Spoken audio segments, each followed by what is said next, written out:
Assalamualaikum warahmatullahi wabarakatuh. Selamat pagi, selamat siang, dan selamat malam buat semuanya yang menonton video ini. Sebelumnya perkenalkan, saya Stephen Rizky, seorang mahasiswa dari Ilmu Komunikasi, Fakultas Ilmu Sosial dan Ilmu Politik, Universitas Sultan Ageng Tirtayasa. Dalam video ini, saya akan membahas apa itu hak asasi manusia, khususnya di Indonesia. Fokus pada video kali ini adalah terkait penembakan petani di Pinoraya, Bengkulu pada November 2025. Kasus ini menunjukkan bagaimana pelanggaran HAM masih menjadi isu serius di negeri kita. Pertama, apa sih itu HAM? HAM adalah hak dasar yang melekat pada setiap manusia sejak kita lahir, seperti hak atas hidup, hak atas kebebasan, dan hak atas tanah. Secara internasional, hal ini diatur dalam Deklarasi Universal HAM PBB pada tahun 1948.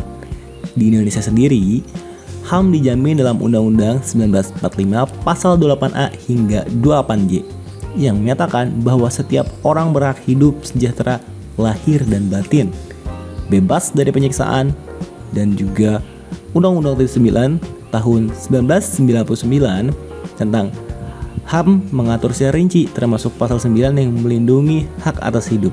Namun realitanya pelanggaran masih sering terjadi, terutama dalam konflik agraria. Sekarang, mari kita analisis kasus penembakan petani di Pinoraya, Bengkulu pada November 2025. 5 petani ditembak oleh pihak keamanan PT Agro Bengkulu Selatan saat sedang bertani di lahan yang mereka klaim sebagai hak ulayat.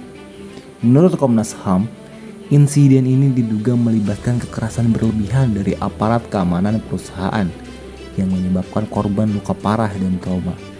Kasus ini bagian dari rangkaian kekerasan agraria di Sumatera, di mana petani sering bentrok dengan perusahaan perkebunan karena sengketa tanah.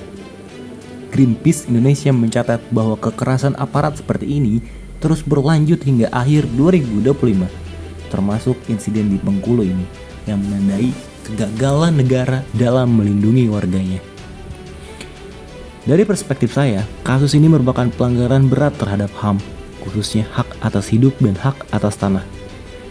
Hal ini melanggar pasal 9 UU nomor 39/1999 yang menyatakan setiap orang berhak atas hidup, berkembang, dan memperoleh perlindungan dari kekerasan.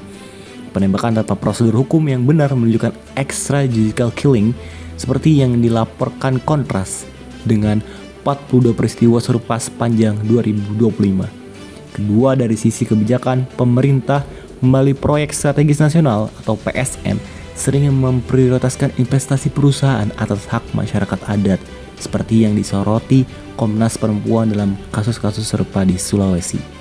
Ini menciptakan ketidakadilan di mana hak ekonomi perusahaan mengalahkan hak hidup petani. Kasus penembakan petani di Bengkulu mengingatkan kita bahwa HAM bukan sekedar teori, tapi harus ditegakkan dalam kehidupan sehari-hari. Mari kita sebagai generasi muda ikut mengawasi dan memperjuangkan HAM di Indonesia. Terima kasih telah menonton, jangan lupa like dan share jika bermanfaat.